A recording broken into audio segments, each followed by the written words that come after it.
एक घना जंगल था जिसमें सब जानवर खुशी खुशी रहते थे। लेकिन एक दिन जंगल के बीच में एक अनोखा दरख्त उग आया। इसकी शाखों से रोशनी निकलती थी और जब भी हवा चलती तो इससे मध्यम जादुई आवाज आती।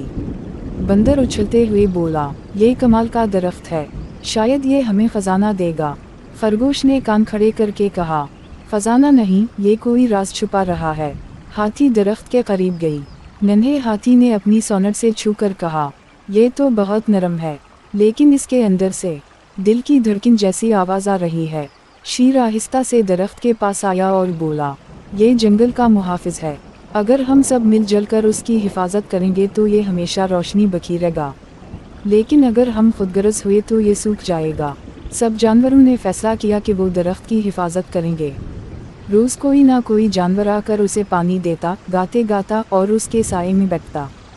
कुछ दिनों बाद दरख्त पर सुनहरी फूल खिलने लगे। जब जानवर करीब गए तो फूलों से नन्ही नन्ही जगनूं जैसी रोशनी निकलकर पूरे जंगल को रोशन करने लगी।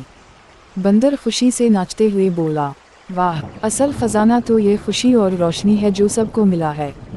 शेर ने मुस्कुरा कर कहा, याद रखो, जंगल का जादू सिर्फ मोहब्बत और इत्तेहाद से कायम रहता है। और यूं सब जानवरों ने मिलजुल कर दरख्त और जंगल को हमेशा के लिए रोशन बना दिया।